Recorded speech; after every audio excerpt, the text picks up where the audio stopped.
প্রিয় দর্শক, আপনারা দেখছেন এনবিটিভির সঙ্গে রয়েছি আমি শাকিরুল ইসলাম। এই মুহূর্তে এমন এক ব্যক্তির সঙ্গে আপনাদের পরিচয় করিয়ে দেব যিনি সমস্ত মানুষের কাছে পরিচিত। হ্যাঁ, যারা সোশ্যাল মিডিয়া চালায় অথচ তাকে চেনেন না এমন ব্যক্তি বোধহয় খুব কম আছে। শুধু পশ্চিমবঙ্গ নয়, বিহার, দিল্লি, আসাম, ত্রিপুরা প্রত্যেকটা জায়গার মানুষ যারা সোশ্যাল মিডিয়ার সঙ্গে যুক্ত তাকে চেনে। সোশ্যাল মিডিয়ায় যার বক্তব্য রীতিমতো ভাইরাল, যখনই যে কোনো ঘটনা ঘটে সেই ঘটনার পরিপ্রেক্ষিতে তিনি সবসময় মুখ খোলেন। একদিকে তিনি বিজেপি বিরোধী নেত্রী হিসাবে পরিচিতও হয়েছেন।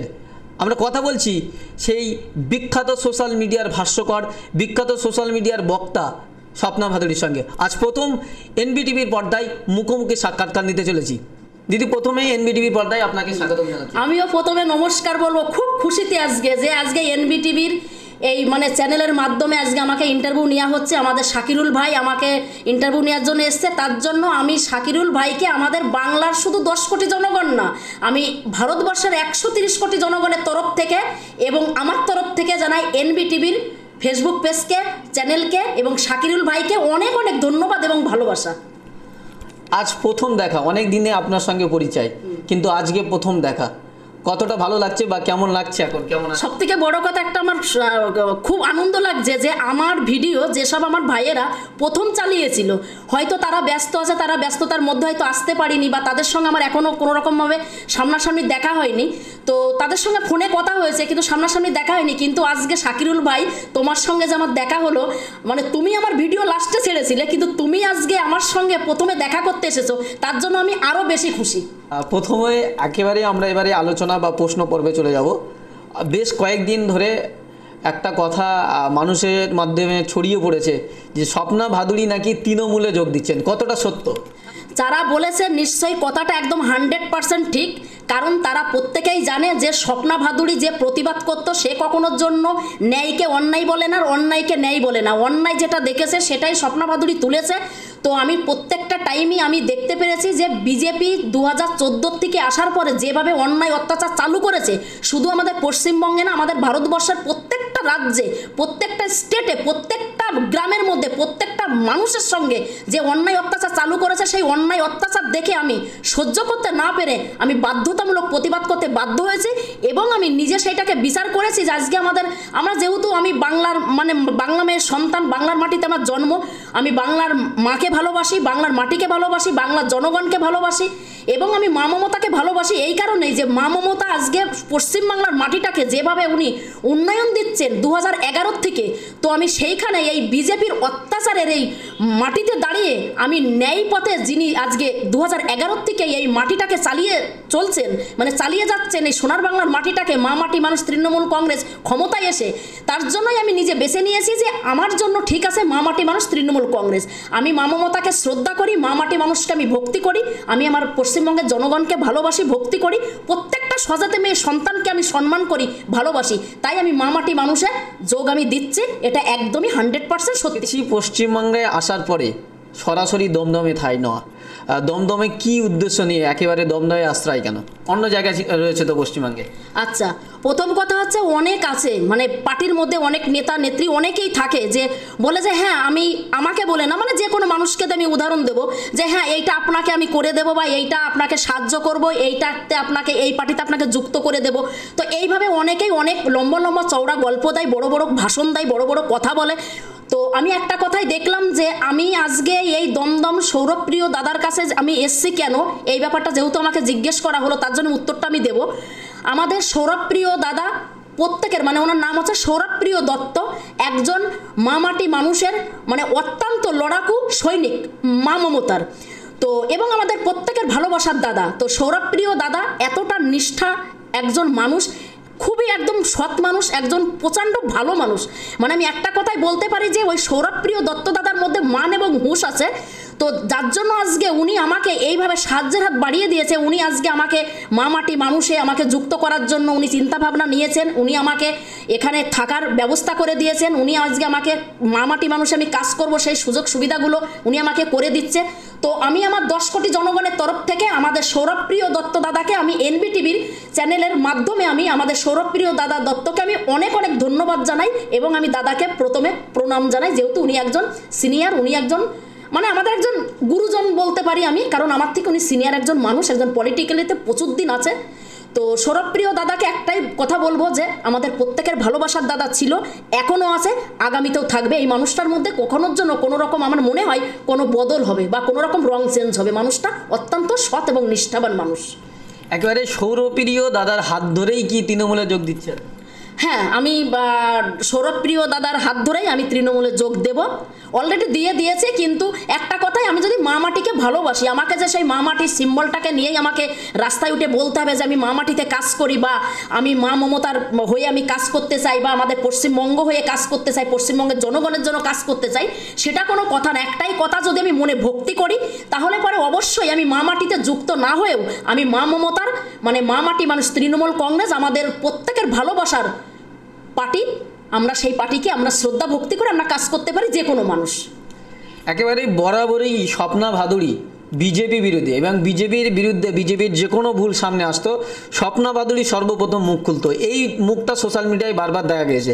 তৃণমূলের সেই জায়গাটা কি আরও ভালো জায়গা পেয়েছেন বলে মনে হচ্ছে? তৃণমূল এসে বা তৃণমূলের এসে বিজেপির যে মুখোশ খুলে দেওয়ার মতো আরও ভালো জায়গা বলে মনে হচ্ছে? প্রথম কথা, আমি তো আজকে বিগত 3 বছর ধরে এই প্রতিবাদী ভিডিও করি। তো যেহেতু মোদিজি 2014 থেকে যবে ওই আমাদের ওই প্রধানমন্ত্রীর গদিতে বসেছেন কেন্দ্রতে, তবে থেকেই আমাদের পুরো ভারতবাসী 130 কোটি জনগণের খাওয়া, ঘুম, সুখ, শান্তি, কাজ, কর্ম সব কিছু কেড়ে নিয়েছে। তো যখন আমরা দেখলাম যে আজকে এই পরিস্থিতিটা আমরা কখনোই কিন্তু সহ্য করব না। কারণ আজকে আমি যখন বড় হয়েছি তখন আমরা আমাদের পরিবারের মুখে শুনতে পেয়েছি, আমার বাবার বাড়ির কথা হোক, আমার শ্বশুর বাড়ি হোক, আমার মানে সমাজের বুকে আমরা শুনতে পেয়েছি, আমরা টিভিতে দেখেছি, আমরা পেপারে পড়েছি যে ভারতবর্ষ স্বাধীন হয়েছে 73 বছর পেরিয়ে 74তম বার্ষিকী গেল কিছুদিন আগে, 15ই আগস্ট। তো 74 বছরের মধ্যে হিন্দু কখনোর জন্য বিপদে পড়িনি। 1 নম্বর, মোগল সাম্রাজ্য 570 বছর রাজত্ব করে গেছে, তখন হিন্দু কখনো বিপদে পড়িনি। ইংরেজরা 200 বছর রাজত্ব করে গেছে, যদিও বা তারা আমাদের ভারতবর্ষে এসে ভারতবর্ষকে টুকরো টুকরো করে দিয়েছে, তারা শাসন করেছে, শোষণ করেছে, অত্যাচার করেছে, মহিলাদের উপর অত্যাচার করেছে, নির্যাতন করেছে, সেটা ঠিক আছে, কিন্তু হিন্দু কখনো বিপদে পড়িনি। আর মোদিজি আসার পরেই একটা নতুন একটা মানে আমরা মেসেজ আমরা প্রত্যেকের মধ্যে আমাদের পৌঁছে দিয়েছে যে হিন্দু খতরা মে হ্যায়, মানে হিন্দু এখন বিপদে পড়ে আছে। হিন্দু বিপদে পড়ে নেই। আমি একটা কথাই বলতে চাই, NBTVর এই মানে চ্যানেলের মাধ্যমে যেহেতু সুযোগটা আমি পেলাম, তো আজকে আমি চিৎকার করে বলতে চাই, আমি একদম ক্লিয়ার মনে বলতে চাই, একদম মানে নিষ্ঠা মনে বলতে চাই, মানে মনের শক্তি রেখে বলতে চাই, মনের বিশ্বাস রেখে বলতে চাই, 2 চোখের সমান মানে বিচার নিয়ে আমি একটা কথাই বলতে চাই যে ভারতবাসী বিপদে পড়ে আছে, 130 কোটি ভারত মায়ের সন্তান বিপদে পড়ে আছে। আজকে আমাদের মা মমতা যেভাবে পশ্চিমবঙ্গে উন্নয়ন দিয়েছে, আজকে ভারতবর্ষের কোন রাজ্যে এরকম উন্নয়ন দিয়েছে? যখন জ্যোতিবাবুর রাজত্ব ছিল, CPM রাজত্ব করে গেছে 34 ইয়ার্স, 34 বছর, তার মধ্যে জ্যোতিবাবু থাকাকালীনেও এবং বুদ্ধদেব বাবু ছিল তখনও থাকাকালীনই একটা মহিলা কখনোর জন্য রাস্তায় বেরোতে পারতো না 4টের পরে। একটা বাচ্চা কাচ্চা তারা পায়ে চটি দিয়ে তারা স্কুলে যেতে পারতো না, তারা নিচে গিয়ে তাদের সানের উপরে বসতে হতো। মানুষের কত অসুবিধা হতো, মানুষকে কোনো উন্নয়ন দেওয়া হতো না। CPM মানুষকে অন্ধকারের মধ্যে ঢুকিয়ে রেখেছিল, মানুষকে কোনো রকমভাবে তাদের ডেভেলপ করতে তাদেরকে দেয়নি, তাদেরকে কোনো রকমভাবে মানে আলোর রাস্তা দেখতে দেয়নি। আর যে আলোর রাস্তা, যে উন্নয়নের রাস্তা, যে মানে সুবিধা আমাদের এই পশ্চিমবঙ্গের মাটিতে এখন মা মমতা করে দিয়েছে। মা মাটি মানুষ তৃণমূল কংগ্রেসের পক্ষ থেকে, এটা মা মমতার পার্টি না, এই মা মাটি মানুষ তৃণমূল কংগ্রেস আমাদের 10 কোটি জনগণের পার্টি। আমি চ্যালেঞ্জ দিয়ে আজকে NBTVর মাধ্যমে বললাম, কারণ যেসব অন্ধভক্তরা এখনো চোখে গামছা বেঁধে, যেসব অন্ধভক্তরা এখনো চোখে মানে ভালোভাবে না দেখে মোদিজিকে বিশ্বাস করছে আর বারে বারে একই কথা বলছে যে জয় শ্রীরাম, এটা হিন্দু রাষ্ট্র হবে, আমি সেইখানে একটা কথাই বলতে চাই যে কখনো যেন পার্টি পলিটিক্সে জাতিকে ডিভাইডেড করলে সেই পার্টি কখনো যেন সাকসেসফুল হয় না, মানুষের মনের মধ্যে পৌঁছাতে পারে না, কখনো উন্নয়ন দিতে পারে না। আজকে মোদিজি আসার পরে কি বলেছিল যে বুলেট ট্রেন চলবে, বুলেট ট্রেনের বদলে বুলেট ট্রেন সেইখানে কি আছে, রেল বিক্রি হয়ে যাচ্ছে। আজকে মোদিজি বলেছিল 2 কোটি লোকের চাকরি দেবে বেকার ছেলে মেয়েদেরকে, আজকে সেইখানে মানুষ অনেক অনেক এডুকেটেড সব মানে ছেলে আছে, মেয়ে আছে। এ তো কিছুদিন আগে আমরা একটা দেখতে পেলাম, আমরা এটা মানে সম্ভবত এটা হবে ইয়েতে কোথায়, এটা আমার ভুল হয়ে যাচ্ছে, এটা কেরালা মনে হয়, হ্যাঁ কেরালা। এখানে দেখা গেল একটা মহিলা, সে PhD করেছে, সে সবজি বিক্রি করে খায়, সে ফল ফ্রুট বিক্রি করে খায়, সে নিজে বলছে যে আমি চাকরি পাইনি কারণ আমার একটাই দোষ, আমি মুসলিম মায়ের সন্তান। সেই মহিলাটা মিথ্যা বলেছে কি সত্যি বলেছে সেটা আমার দেখার দরকার নেই, কিন্তু ঠিক আছে আমি তার কথা ঠিক আছে সে মিথ্যা বলেছে আমি মেনে নিলাম, কিন্তু আরও তো আমার মুসলিম মায়ের সন্তানরা আছে, আমার হিন্দু মায়ের সন্তানরা আছে, আমার দলিত মায়ের সন্তানরা আছে, আমার ভারতবাসী রয়েছে, আমার ভারত মায়ের সন্তানরা রয়েছে। কোথায় চাকরি দিচ্ছে, কোথায় উন্নয়ন দিচ্ছে, কোথায় বিকাশ দিচ্ছে?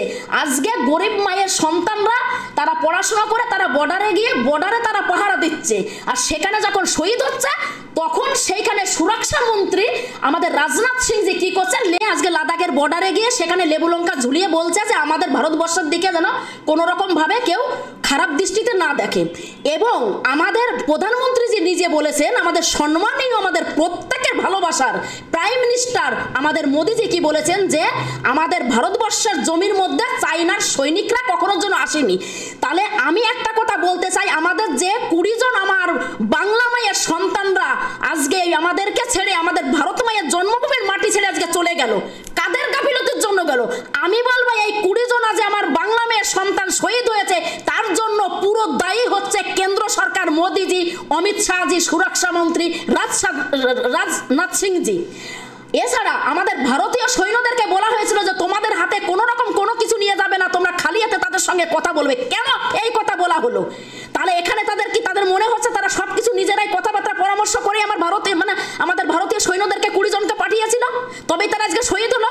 আজকে গরিব মানুষের ঘরের সন্তানরা মানে গরিব মায়ের সন্তানরা লেখাপড়া করে বর্ডারে গিয়ে কাজ করে শহীদ হচ্ছে, সেখানে বলা হচ্ছে তারা তো তার জন্য বেতন পায়, তারা তো তার জন্য মাইনা পায়, শহীদ হয়েছে তাই কি হয়েছে? এখানে তো কিছু বলার নেই। এটা মোদিজি নিজে বলেছে, এটা মোদিজি নিজে বলেছে, এটা একদম মানে পাক্কা সত্য কথা। আমি কখনোর জন্য মিথ্যা কথা বলি না, আমি মিথ্যাকে প্রশ্রয় দিই না, মিথ্যাকে আমি ভালোবাসি না এবং মিথ্যাকে নিয়ে আমি চলতে আমি পছন্দ করি না। তবেই কিন্তু আমি সবসময়ের জন্য অন্যায় দেখলে আমি তার বিরুদ্ধে আমি প্রতিবাদ করি এবং করেছি, আগামীতেও আমি করব।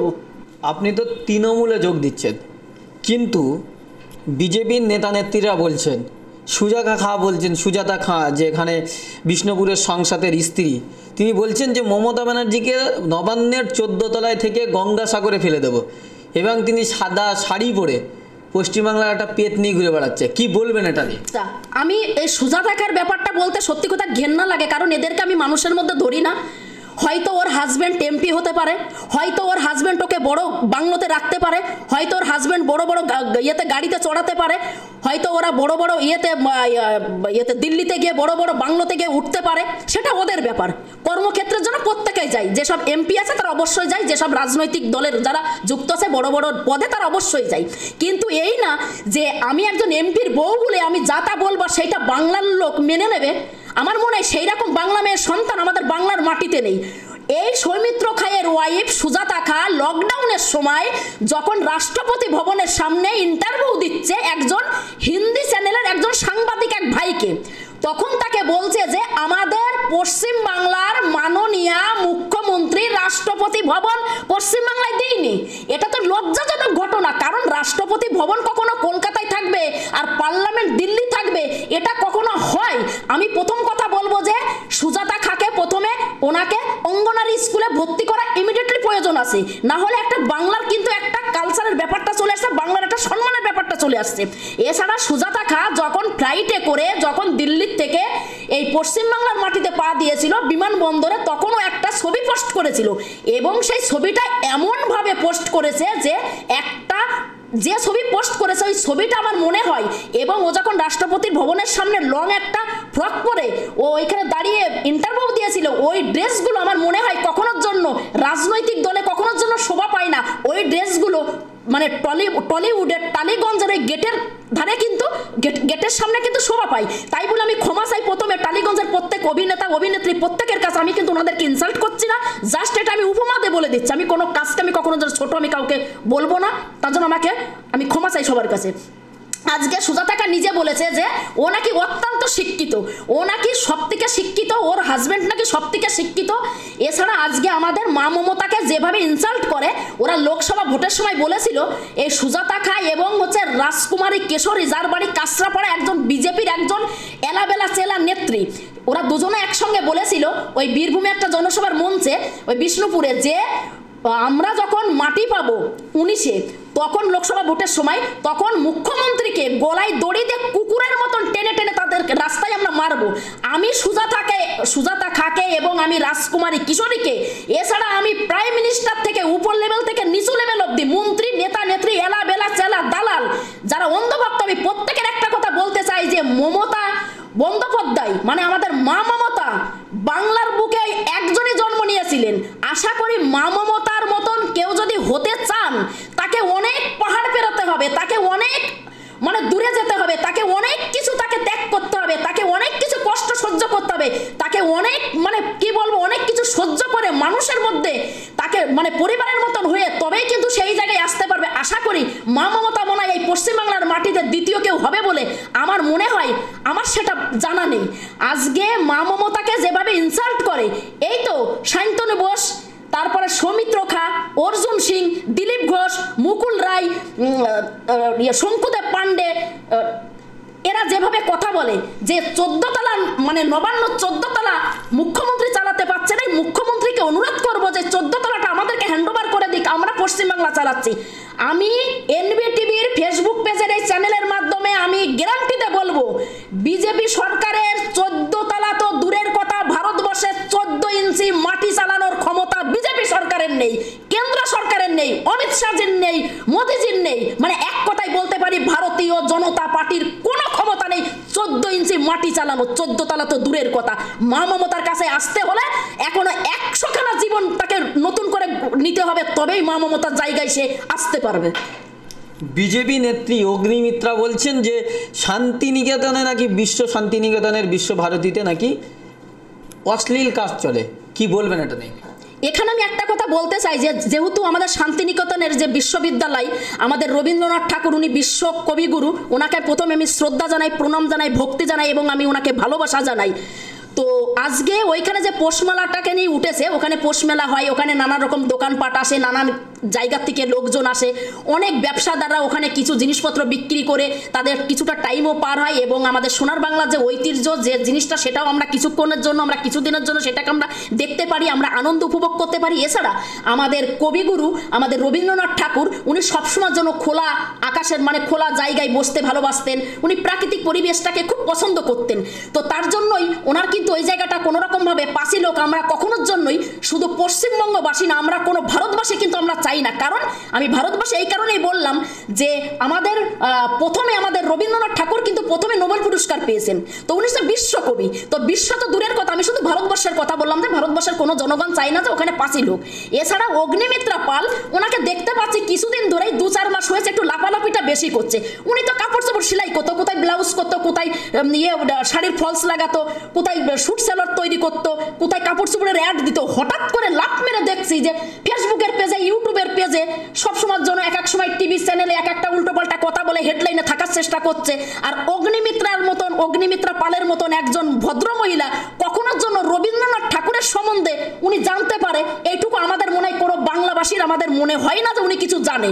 উনি যদি রবীন্দ্রনাথ ঠাকুরকে সম্মান করতেন, উনি যদি বাংলার মাটিকে সম্মান করতেন, অগ্নিমিত্রা পাল যদি মানে বাংলার মানে ইয়েগুলো সংস্কৃতি কালচার রীতিনীতিগুলোকে যদি মনে রেখে সম্মান করতেন সততার সহিত নিষ্ঠাবানভাবে, তাহলে আমার মনে হয় ওই শান্তিনিকেতনের এই কথাটা বলে আজকে আমাদের কবিগুরুকে প্রথমে অপমান উনি করেছেন। কারণ কবিগুরুকে আমরা ভগবানের মতন মানি, আজকে সেই কবিগুরুর শান্তিনিকেতনের বিশ্ববিদ্যালয়কে নিয়ে যে কটাক্ষ করেছে অগ্নিমিত্রা পালকে আমি একটা কথাই বলবো যে গেরুয়া কালারের কাপড় পরে পদ্মফুলের সিম্বল ওই গায়ে লাগিয়ে আর ওই মোদিজির নাম একবার থেকে 10 বার নিলে সে কখনোর জন্য বড় নেত্রী হয়ে যায় না, সে কখনোর জন্য বড় শিক্ষিত লোক হয়ে যায় না, সে কখনোর জন্য বড় বাংলা মায়ের সন্তান হতে পারে না, সে কখনোর জন্য দেশভক্তির মানে সন্তান হতে পারে না।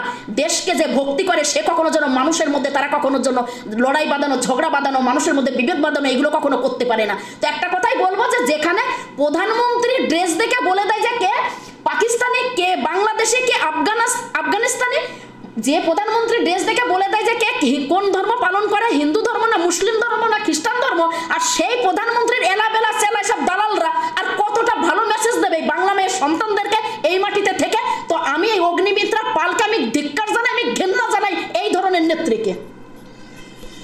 দিলীপ ঘোষ বারবার বলছে রাজ্যে কোনো শাসন নেই, রাজ্যের পুলিশের সন্তানদেরকে, পুলিশের ছেলেমেয়েদেরকে রাজ্য সরকার পরিযায়ী শ্রমিক করে পাঠাতে চাইছে, কি বলবেন এটা নিয়ে? দিলীপ ঘোষের কথা বলতে গেলে মাথাটা বেশি গরম হয়ে যায়, কারণ ওই দিলীপ ঘোষের ভিডিও আমি প্রথম একটা করেছিলাম, সেই ভিডিওটা অত্যন্ত ভাইরাল হয়েছিল। তো আমি আশা করি আমাদের বাংলার বুকে এমন কোনো মানে অবুঝ আমার কোনো মায়ের সন্তানরা নেই যে আমি কোনো অন্যায়কে তুলে ধরবো, সেইটা আমার বাংলা মেয়ের সন্তানরা একসেপ্ট করবে আর সেটাকে মেনে নেবে, সেটাকে মেনে নিয়ে তারা আমার সেই ভিডিওটা দেখবে। আমি একজন অতি ক্ষুদ্র মানুষ, আমি একজন সাধারণ পরিবারের মেয়ে বা অতি সাধারণ পরিবারের একজন আমি বউ। তো সেইখানে ভিডিওটা অত্যন্ত ভাইরাল হয়েছিল। তো দিলীপ ঘোষ প্রথম থেকে উল্টোপাল্টা কথা বলে। দিলীপ ঘোষ তো স্কুলে যায়নি, স্কুলে যদি উনি যেতেন তাহলে কখনোর জন্য উনি বলতেন না যে বাংলায় কোনো শাসন নেই, বাংলার পুলিশদেরকে দিয়ে আমি জুতো পরিষ্কার করাবো, বা মুখ্যমন্ত্রীকে আমরা ওই নবান্নর 14 তলা থেকে নামিয়ে দেব, বা এই বাংলার মাটি তৃণমূল কংগ্রেস মানে মাননীয়া মুখ্যমন্ত্রী মমতা বন্দ্যোপাধ্যায় চালাতে পারছে না, ওইখানে আমি চালাবো। মানে দিলীপ ঘোষের কথা, আমার কথা কেউ ভাববে না, কিন্তু এটা আমার দর্শকদের কাছে অনুরোধ, আমার যেসব ফ্যান আমার ভিডিও দেখে, মানে দিলীপ ঘোষের কথা বলছি। আজকে দিলীপ ঘোষ কত ভুল তার আমি দেখাবো, কত ভুল আমি বলবো। আমার মনে হয় মানে মিনিমাম দিলীপ ঘোষ যা ভুল করেছে আমার মনে হয় 10 বছর মিনিমাম বললে পরেও সেই ভুলের সংশোধন হবে না। আজকে প্রথম কথা কি ছিল ওর, যে এখান থেকে মুসলিমদেরকে ঘাড়ে ধাক্কা মেরে বের করে দেবে পশ্চিমবাংলার থেকে, এনআরসি নিয়ে উঠেছিল। তারপরে কৃষ্ণনগরে গিয়ে বললো যে হিন্দুরা আমাদেরকে ভোট দিয়ে জিতায়নি, হিন্দুরা তো ভোট দিয়ে জিতিয়েছে মহামিত্রকে, হিন্দুরা মরে মরুক, আমাদের দেখার দরকার নেই। এছাড়া দিলীপ ঘোষ বলেছিল শাহিনবাগের 2 ডিগ্রি 3 ডিগ্রি 4 ডিগ্রি ঠান্ডার মধ্যে বাচ্চা নিয়ে মহিলারা বসে আছে, এরা কি মরেও না? 200-500 টাকার লোভে মুসলিমের সন্তানরা মানে মুসলমানরা বসে আছে, মহিলারা বাচ্চা কোলে নিয়ে। এসব নাটক করাচ্ছে মমতা ব্যানার্জি, আমাদের মা মমতার কথা বলেছিল।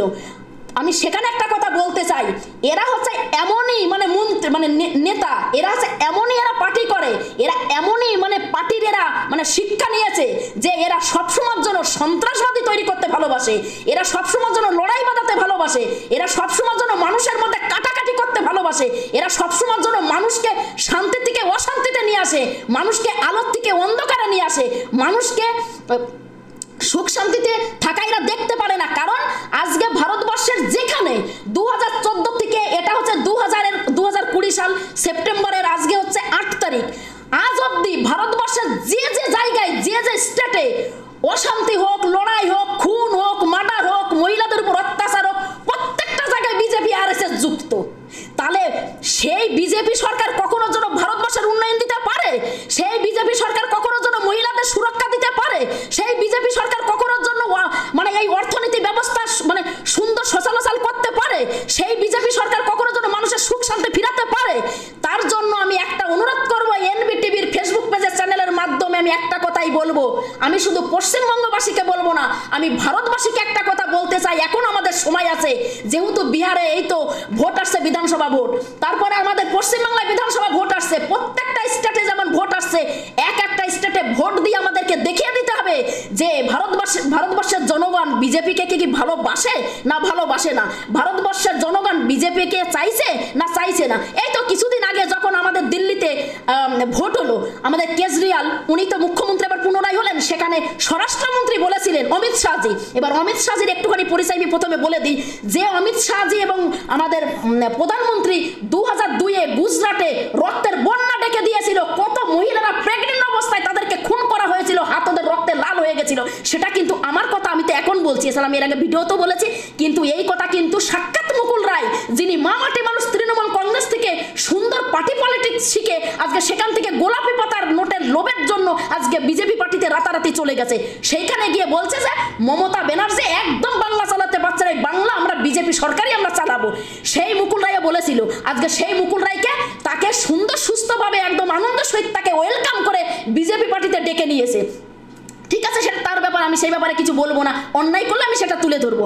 আজকে সেই স্বরাষ্ট্রমন্ত্রীকে সেই 2002-এর দাঙ্গার জন্য সুপ্রিম কোর্টের থেকে জজ নিজে বলেছিলেন যে অমিত শাহজি হচ্ছে তড়িপার, আর তড়িপার মানে সে ভারতবর্ষের মাটিতে থাকার যোগ্য না।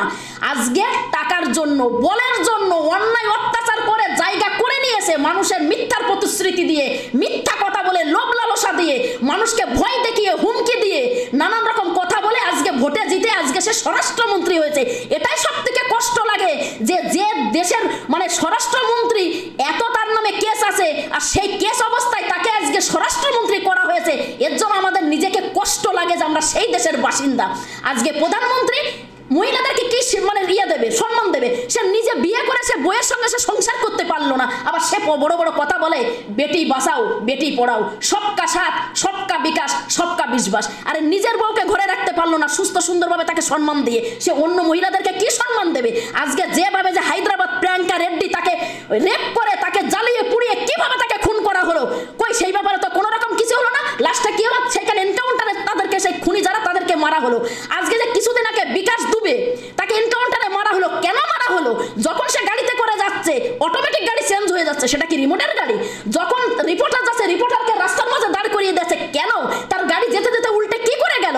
একজন এত বড় ক্রিমিনাল, তার ডান সাইডের পা তার প্রবলেম ছিল, সে কি করে ভাগার চেষ্টা করলো? সে কখনো যেন ওই পা নিয়ে কোনোভাবে সে ভাগতে পারে না, কারণ মন্দিরের মধ্যে যখন বিকাশ দুবে যায় তখন তার পা ল্যাংড়াতে ল্যাংড়াতে মন্দিরের মধ্যে গেছে, আর সেই মন্দিরের থেকে উজ্জয়নের সেই মহাকাল মন্দিরের থেকে তাকে অ্যারেস্ট করা হলো। তাহলে সে কি করে মানে দৌড়ায় এসে পালিয়ে চলে যেতে চেয়েছিল? এটা সব কিছু একটা নাটক, এটা নাটকে পরিণত হয়ে গেছে। যার জন্য আমি বলি বিজেপির ফুল ফর্ম আছে ভারতীয় জুমলা পার্টি। প্রত্যেকটাদের মিথ্যার প্রতিশ্রুতি, প্রত্যেকটাদের মিথ্যা কথা। আজকে বিকাশ দুবেকে যদি এনকাউন্টার করা না হতো তাহলে বড় বড় রাঘব বোয়ালের মাথা বেরিয়ে যেত, বড় বড় মন্ত্রীদের কথা বেরিয়ে যেত, অনেক কিছু বেরিয়ে যেত। ওই যে কথাই বলে না যে শস্যের মধ্যে ভূত, আর সেই শস্যের মধ্যে ভূত ওই বিজেপি সরকারের মধ্যে যত আছে সবই ওর মধ্যেই আছে। শেষের দিকে চলে এসেছি প্রিয় দর্শক, আমরা এতক্ষণ ধরে কথা বলছিলাম একেবারে প্রতিবাদী নেত্রী হিসাবে সোশ্যাল মিডিয়ায় একেবারে পরিচিত মুখ স্বপ্না ভাদুড়ির সঙ্গে। আমরা একেবারে শেষ মুহূর্তে চলে যাব যে বিজেপির রাজ্যের সভানেত্রী মাহফুজা খাতুন বলছে তৃণমূল শেষ, তৃণমূল হচ্ছে তুলসী গাছের সামান্য অক্সিজেন নিয়ে কোনো রকমে বেঁচে আছে, আর সেই তৃণমূলের দিকে আপনি পা বাড়াচ্ছেন, কতটা ভরসা? আমি এবার বলি মাহফুজা খাতুনকে প্রথমে আমি বলবো, এখানে আমি বললে হয়তো আমার যেসব আমার পরিবার আমার ভিডিও দেখে তারা হয়তো বলতে পারে যে স্বপ্না ভাদুড়ি তো জাতিকে ডিভাইডেড করার জন্য এনবিটিভির মাধ্যমে ইন্টারভিউ দিচ্ছে, তো সেইটা আমাকে মাফ করবেন, আমি সরি সেটা আমি বলতে চাইনি। আমি অন্যভাবে বলতে চাই যে মাহফুজা খাতুন উনি একজন মুসলিম মায়ের সন্তান, আমরা প্রত্যেকেই এক, আমরা ভারতবাসী, কিন্তু উনি তো একজন মুসলিম মেয়ের সন্তান। আজকে সে যখন একজন তাকে রাজ্য সহসভানেত্রী করা হয়েছে বিজেপির তরফ থেকে, এবং দিলীপ ঘোষ তাকে কাউন্সিলিং করে, দিলীপ ঘোষ তাকে ব্রেন ওয়াশ করে, দিলীপ ঘোষ তাকে গোলাপি পাতার মানে লোভ দেখিয়ে, দিলীপ ঘোষ তাকে নানান রকম দেখিয়েছে যে তোমাকে টাকাই ভরিয়ে দেবো, তোমাকে এ সিট দেবো, ও করে দেবো, তোমাকে এ মন্ত্রীর পদ দেবো, ও নেত্রীর পদ দেবো, নানান রকম লোভ লালসা দিয়েছে। যে লোভ লালসা মা মাটি মানুষ তৃণমূল কংগ্রেসে কখনোর জন্য মা মমতা দেয় না। মা মমতার একটাই কথা যে তোমরা যদি মাটিকে ভালোবাসো, তোমরা যদি মানুষকে ভালোবাসো, তোমরা যদি সবার সঙ্গে একতাভাবে সুন্দরভাবে থাকতে চাও, তোমরা মা মাটি মানুষে কাজ করতে পারো। কখনোর জন্য কেউ যদি কোনো পদে থাকার জন্য, কেউ কোনো যদি মানে নাম করার জন্য মা মাটি মানুষে আসতে চাও, তার জায়গা কিন্তু কখনো যেন মা মাটি মানুষ তৃণমূল কংগ্রেসে হয় না। এটা খুব ভালো কথা, আমরা প্রত্যেকেই মানি। আমরা কাজ করি জনগণের জন্য, আমরা কাজ করবো সমাজের জন্য, আমরা কাজ করবো আমাদের বাংলার জন্য, আমরা কাজ করবো আমাদের বাংলার মাটি রক্ষার জন্য। কারণ আজকে ডাকাতদের হাতে আমাদের বাংলার মাটি চলে যাচ্ছে, প্রায় 18খানা সিট তারা নিয়ে বসে আছে। তার জন্য তাদের কাছ থেকে ছিনিয়ে নেওয়ার দায়িত্ব আমাদের বাংলাবাসীর, আমাদের বাংলা মেয়ের সন্তানদের। আমাদের ভুল থেকে সঠিক রাস্তায় আমাদের প্রত্যেককে যেতে হবে। তো মাহফুজা খাতুন যে কথা বলেছে, আমি বলবো যে মুসলিম নামে কলঙ্ক। ও কি চোখে দেখেনি যে আজকে কত জায়গায় মুসলিমের সন্তানদেরকে নানান রকম ভাবে তাদেরকে অন্যায় অত্যাচার করে তাদেরকে খুন করা হয়েছে, তাদেরকে নানান ভাবে তাদেরকে মারা হয়েছে।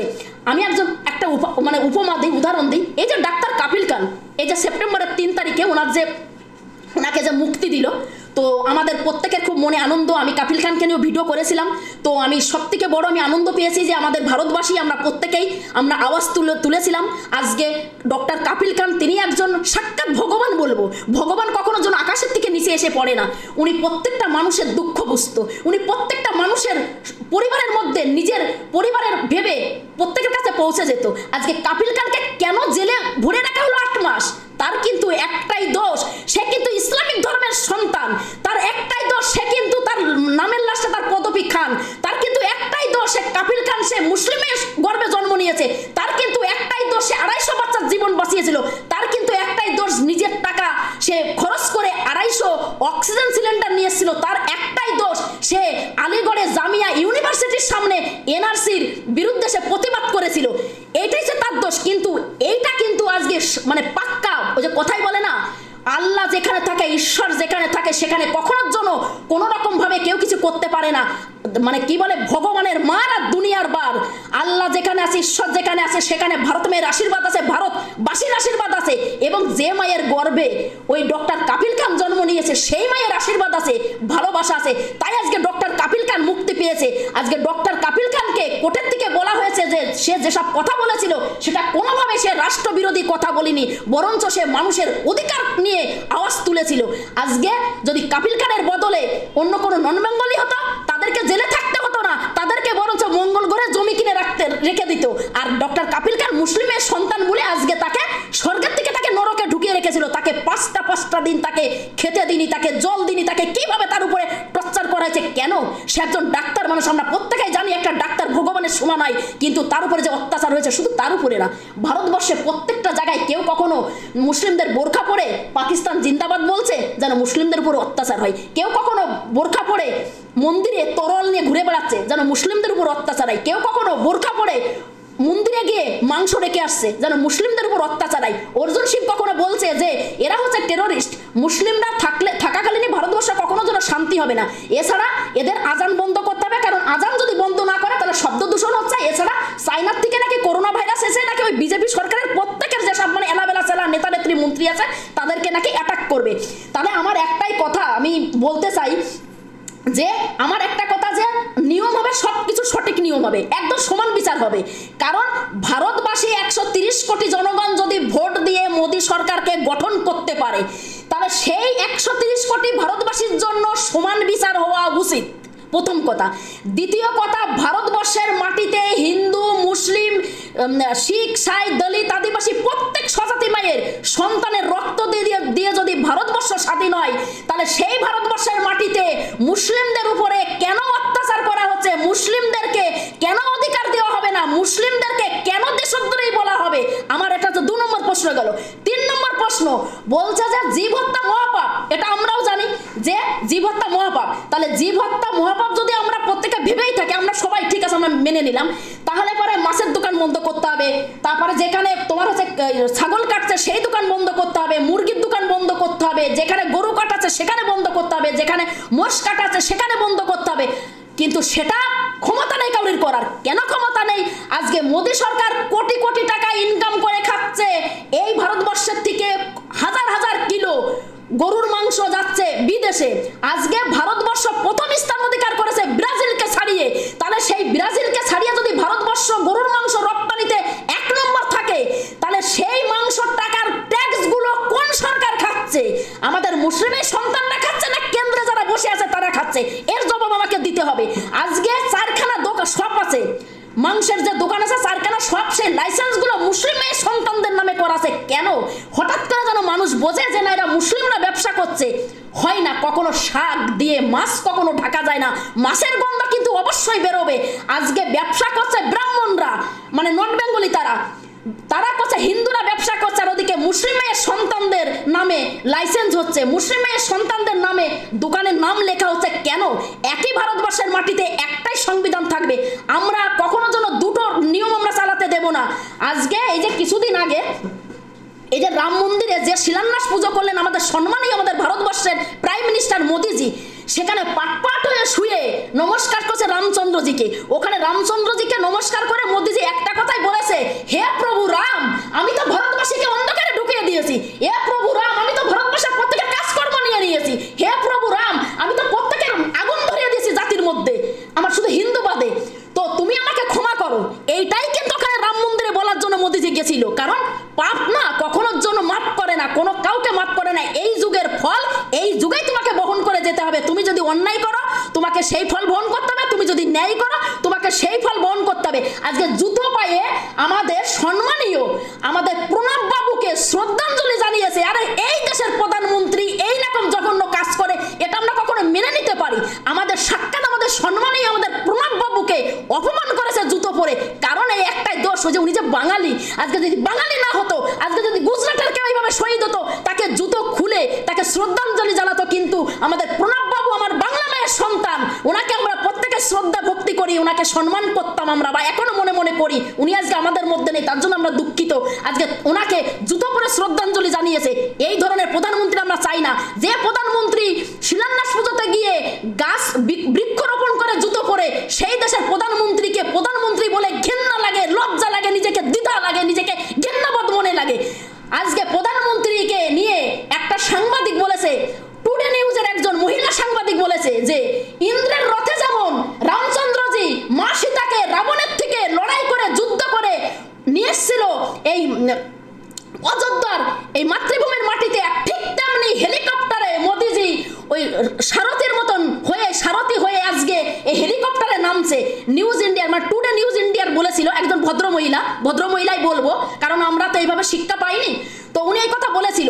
এই কথা মোদিজি গ্রুপ মানে মোদিজি তাদেরকে বলাতে বাধ্য করেছে যে আমাদেরকে একটুখানি বেশি করে ফুলিয়ে ফাঁপিয়ে দেবে। আরে রামচন্দ্রজির সঙ্গে মোদিজি তুলনা করলে কখনো হয়? রামচন্দ্রজি ত্যাগ করতে জানতো, রামচন্দ্রজি বর্জন করতে জানতো, রামচন্দ্রজি কষ্টটাকে নিজে গ্রহণ করতে জানতো, রামচন্দ্রজি প্রত্যেককে নিয়ে ভালোভাবে থাকতে জানতো, রামচন্দ্রজি প্রত্যেককে সমানভাবে ভালোবাসতো, গরিবদের দুঃখ দেখতে পারতো না, গরিবদের কষ্ট দেখতে পারতো না, কেউ কখনো বিপদে পড়ে থাকলে তাকে উদ্ধার করার চেষ্টা করতো, যেটা পারে না আমাদের ভারতবর্ষের প্রাইম মিনিস্টার সম্মানীয় আমাদের মোদিজি। তাহলে মোদিজির সঙ্গে রামচন্দ্রজির তুলনা হচ্ছে। এই কি ডিজিটাল ইন্ডিয়া? এই কি নিউ ইন্ডিয়া? মানে কি বলবো, আমি এতটা কষ্ট লাগে। আমি মানে বললাম না, আমার কি 10 বছর টাইম লাগবে যে বিজেপির যেসব মানে কথাগুলো হচ্ছে 2014 থেকে, মানে কষ্ট, মানে ভালো লাগে না, মানে বলতে গেলে নিজের প্রচন্ড মাথা গরম হয়ে যায়। আজকে সেই প্রধানমন্ত্রীর কথা শহীদ মিনারে মার্চ মাসে যখন রবিবারে অমিত শাহজি দাঁড়িয়ে বলেছিল, হে বাংলাবাসী, কত মানে বাংলা ভালো বলতে পারে না, বলেছিল যে পশ্চিম बंगाल में मेरा एक ही सवाल है सबको पास, 5 साल मोदी जी को आप लोग दीजिए, आप लोग को ये बंगला कर देगा, एकदम सोना में भर देगा, ये बांग्ला हम लोग उन्नयन दूंगा, विकास दूंगा, ऐसा बोला था।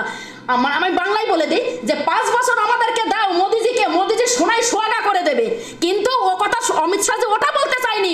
অমিত শাহজি বলতে চেয়েছে যে তোমরা আর 5টা বছর আমাদেরকে দাও, এই 5টা বছরে যতটা উন্নয়ন মমতা মানে সরি আমি নামটা বলে ফেললাম, মা মমতা দিয়েছেন, মুখ্যমন্ত্রী দিয়েছেন, সেইটাকে আমরা একদম শ্মশানে মিলিয়ে দেব। সেইটা বলতে গিয়ে ওই কথাটা বলেছিল। কিন্তু একটা কথাই বলবো, বাংলার মাটিতে কেউ যদি চোখ দেয়, বাংলার মাটিকে কেউ যদি নিয়ে সিনেমিনি খেলতে চায়, বাংলার মাটিকে কেউ যদি টুকরো টুকরো করতে চায়, বাংলার জনগণকে কেউ যদি বিপদের মুখে ফেলতে চায়, বাংলার জনগণকে কেউ যদি নিয়ে ছেলেখেলা করতে চায়, তাকে মানে কি বলবো, তার প্রতি আমরা প্রত্যেকেই আওয়াজ তুলবো। যেখানে থাকবে না কোনো জাতিভাগ, যেখানে থাকবে না কোনো রকম ধর্ম নিয়ে বিচার, যেখানে থাকবে না কোনো কেউ আমির কে গরিব কে বড় লোক কে কোন জাতি, শুধুই তারা আমরা দেখবো যে আমরা ভারতবাসী আমাদের লড়তে হবে। আর এই ডাকাতে গুন্ডা 420 দাদাগিরি সন্ত্রাসবাদী এদের থেকে আমাদের ভারতবর্ষকে রক্ষা করতে হবে। তাই বাংলার মাটিতে যদি কেউ চোখ দিয়ে তাকায়, তার চোখ আমরা উবড়ে নেব। কারণ বাংলার মাটি কখনো যেন আমরা গুজরাটিদের হাতে তুলে দেব না। বাংলার মাটিতে এক একটা বীর বীর সন্তান জন্মগ্রহণ করেছেন। আজকে আমি দুটো কথা বলতে চাই। দুটো কথা হচ্ছে যে আমাদের নেতাজি সুভাষচন্দ্র বসু যখন 1940 সালে জয় হিন্দ ফোর্স গঠন করে, তখন 3টে কথা লিখেছিলেন যে তোমরা যদি গোলাপ ফুলের সেন্ট মানে পেতে চাও, গোলাপ ফুলের কাটার খোঁচা খেতে হবে, 1 নম্বর। 2 নম্বর বলেছিল যে যদি তোমরা স্বাধীন ভারত চাও তাহলে তোমাদেরকে রক্ত দিতে হবে। আর 3 নম্বর বলেছিল যে তোমরা যদি সকালবেলা সূর্যের আলো তোমরা উপভোগ করতে চাও তাহলে তোমাদেরকে রাত জাগতে হবে। এছাড়া আমাদের নেতাজি সুভাষচন্দ্র বসু একটাই কথা বলেছিল যে তোমরা আমাকে রক্ত দাও, আমরা তোমাদেরকে স্বাধীনতা দেব। আজকে ভারতবর্ষ স্বাধীন হয়নি, ভারতবর্ষ হস্তদান হয়েছে, ঠিক আছে, তবু ঠিক আছে আমরা স্বাধীনই বলি, আমরা 15ই আগস্ট আমরা উদযাপন করি, আমরা প্রত্যেকে আনন্দ করি পতাকা হাতে নিয়ে। কিন্তু পতাকার কথা বলতে গেলে আর একটা কথা চলে আসছে, এই যে পতাকা আমরা হাতে নিয়ে যখন বলি ভারত মা কি জয়, ভারত মা কি জিন্দাবাদ, সেইখানে কিন্তু একজন মুসলিম মায়ের অবদান রয়েছে। মা সুরায়া, তিনিও কিন্তু একজন ইসলামিক ধর্মের সন্তান, তিনিও কিন্তু একজন মুসলিম মায়ের গর্ভে জন্ম নিয়েছিল। সেই পতাকা নিয়ে আমরা ভারতবাসী বলি যে আমরা ভারতবর্ষের জন্ম নিয়ে আমরা গর্ববোধ মনে করি যে এটাই আমাদের সেই পতাকা, যে পতাকার মধ্যে হিন্দু মুসলিম খ্রিস্টান শিখ সাই দলিত আদিবাসী প্রত্যেকের অজস্র কষ্ট, প্রত্যেকের কত কষ্ট, সেই দুঃখ দিয়ে সে জ্বালা যন্ত্রণা সহ্য করে ইংরেজদের সাথে লড়াই করে রক্ত ঝরে এই ভারতবর্ষ স্বাধীন করেছিল। পতাকাটার দিকে যদি একবার এই বিজেপি পার্টি তাকিয়ে সুস্থ সুন্দর মনে ভালোবেসে যদি একবার ভাবতো, তাহলে মনে হয় কে হিন্দু কে মুসলিম কখনোর জন্য হতো না। আজকে আমরা যে মাটিতে জন্মগ্রহণ করেছি, বাংলার মাটিতে, আমরা গর্ব করে বলি যে আমরা নেতাজির আদর্শের মাটিতে, মানে নেতাজি জন্মগ্রহণ করেছে সেই মাটিতে জন্মগ্রহণ করেছি। নেতাজি সুভাষচন্দ্র বোস, ক্ষুদিরাম বোস, মাতঙ্গিনী হাজরা, বিনয়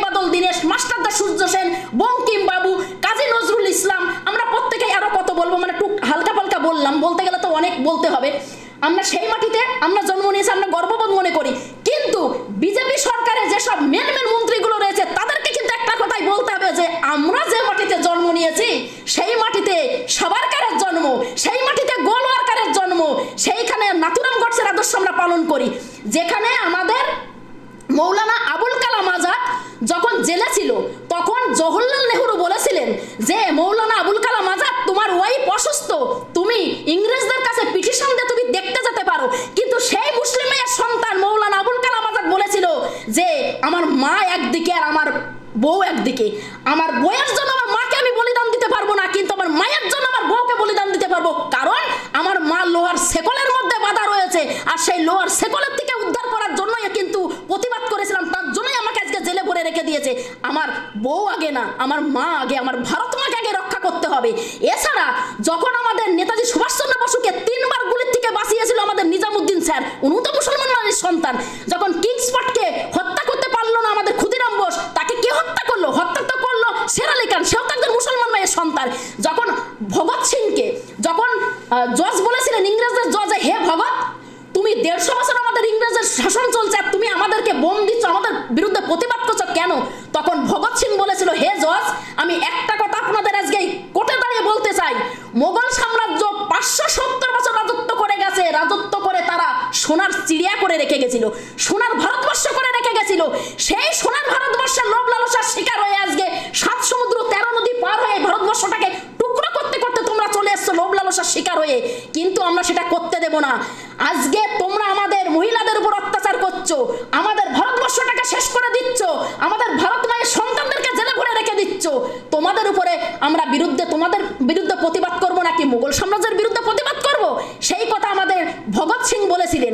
এছাড়া যখন আমাদের আশফাকুল্লাহ খান যখন ফাঁসির মঞ্চে উঠেছিলেন, ওনাকে অনেক আমাদের হিন্দুদের মানে এইসব আরএসএস হিন্দুদের দালালরা বলেছিল যে আশফাকুল্লাহ খান এটা হিন্দু রাষ্ট্র হচ্ছে, তুমি একজন মুসলিমের সন্তান হয়ে কেন তুমি এই ফাঁসির দড়িতে গেলে? তখন এই ফাঁসির দড়িটা নিয়ে চুমো খেয়েছিল, ফাঁসির দড়ি নিয়ে আশফাকুল্লাহ খান একজন মুসলিম মায়ের গর্ভে জন্ম নিয়েছিল, বলেছিল যে আমি যে ফাঁসির দড়িতে আজকে এসেছি এটা আমার পবিত্র দড়ি, এটা আমার ভালোবাসার জন্য, এটা আমার নিষ্ঠা মনের জন্য, আমি ফাঁসির দড়িতে যাচ্ছি তাই কি আছে, আমার ভারত মাকে তো আমি রক্ষা করার জন্য যাচ্ছি, আমি কোনো অন্যায় করিনি। সেটাও কিন্তু একজন মুসলিম মায়ের সন্তান বলেছিল। তাহলে হিন্দু মুসলমান সবসময়ের জন্য করা হচ্ছে কেন? 1922-তে যখন বিদ্রোহী কবি প্রতিবাদ করেছিল রাস্তায় উঠে, তখন কাজী নজরুল ইসলাম বলেছিল যে ভিক্ষা দাও শেষ আও পুরোবাসী। কাজী নজরুল ইসলাম উনি বলেছিলেন প্রত্যেককে তাকাতে, প্রত্যেকে হাতে হাত মিলিয়ে ভারতকে রক্ষা করতে। এছাড়া কাজী নজরুল ইসলামকে যখন আলিপুর জেলে যখন ওনাকে সেন্ট্রাল জেলে যখন ওনাকে রাখা হয়, তখন উনি বলেছিলেন যে ইংরেজদেরকে 2 হাতে রড এরকম ধরে যে ইংরেজদের যে তোরা ভারত ছাড়বি কবে, তাদেরকে কি করে দেশদ্রোহী বলা হয়? একটা কথাই আমি বলতে চাই, অনেকক্ষণ হয়ে গেল, একটা কথাই বলবো যে এই মাটিতে অনেক ঘটনা আছে, ইতিহাস, সেই ইতিহাস বলা সম্ভব না। আজকে মুসলিমদেরকে অস্বীকার করা মানে ইতিহাস অসম্পূর্ণ থেকে যাবে। যে রাম মন্দির নিয়ে আজকে এত বাড়াবাড়ি করছে, ওই অযোধ্যার মাটিতে একজন মুসলিম মায়ের সন্তান, একজন হিন্দু মায়ের সন্তান একই ফাঁসির দড়িতে একই গাছে তাদেরকে ফাঁসি দিয়েছিল ইংরেজরা। আর তারা ভালোবেসে তারা দুজনেই বলেছিল যে না আমরা ফাঁসি নেব, আমরা একসঙ্গে, আমরা 2 ভাই, আমরা 2জন ভারত মায়ের সন্তান, আমাদের কোনো আপত্তি নেই, আমরা তো ভারত মাকে রক্ষা করার জন্য প্রতিবাদ করেছিলাম, তার জন্য যদি আমাদের ফাঁসি নিতে হয় আমরা দুজনেই রেডি আছি, আমরা একই দড়িতে ফাঁসি নেব। তাহলে হিন্দু মুসলমানের একতা কোথায় ছিল না? মোদী সরকারের ক্ষমতা আছে, বিজেপি সরকারের ক্ষমতা আছে, কেন্দ্র সরকারের ক্ষমতা আছে, দেখানো যে হিন্দু মুসলমানের কোথায় একতা ছিল না? একজন হিন্দুর রক্ত দিয়ে যদি একজন মুসলমান বাঁচতে পারে, একজন মুসলমানের রক্ত দিয়ে যদি একজন দলিত মায়ের সন্তান বাঁচতে পারে, তাহলে কোথায় থাকলো জাতিবাদ? পিএম ফান্ডে কোটি কোটি টাকা মুসলমান মায়ের সন্তানরা দান করেছে, সেই টাকায় যদি কোনো রকম অসুবিধা না হয়, সেই টাকায় যদি কোনো রকম দ্বিধাবোধ না থাকে, আর মুসলমান মায়ের সন্তানরা ভারতবর্ষের মাটিতে থাকা প্রচুর অসুবিধা হচ্ছে কেন্দ্র সরকারের, বিজেপি সরকারের, এটাই আমি বলবো। প্রিয় দর্শক, আমরা অনেকক্ষণ ধরেই কথা বলছিলাম স্বপ্না ভাদুড়ির সঙ্গে। তিনি উত্তেজিত কণ্ঠে কিন্তু একটাই কথা বলেছেন, বিজেপিকে উৎখাত করতে হবে। তার মূল কথা, বিজেপি বিরোধী বারবার মুখ হিসাবে তার নাম সবসময় সোশ্যাল মিডিয়ায় ভেসেছে। আজও কিন্তু সেই বিজেপির বিরুদ্ধে একেবারে জোরদার, যেখানে হিন্দু মুসলিম একতার সঙ্গে একসঙ্গে বসবাস করে আসছে, সেই বিভাজন করতে চলেছে বিজেপি সরকার। সেই বিভাজনের বিরুদ্ধে, সেই অন্যায়ের বিরুদ্ধে, সেই দুর্নীতির বিরুদ্ধে বারবার সরব হয়েছেন এই স্বপ্না ভাদুড়ি। এখন এই পর্যন্ত, পরবর্তী খবরের আপডেট পেতে আমাদের সঙ্গে থাকুন। আমাদের এসআর ইউনিকম, এখানে সহজ কিস্তিতে নামি দামি কোম্পানির মোবাইল সুলভ মূল্যে পাওয়া যায় এবং বিভিন্ন কোম্পানির fridge, mixer machine, AC, LED TV, home theatre ও বিভিন্ন ইলেকট্রনিক দ্রব্য সুলভ মূল্যে বিক্রয় করা হয়। ঠিকানা চিনিপুকুর রোড, কাশীপুর, দক্ষিণ 24 পরগনা।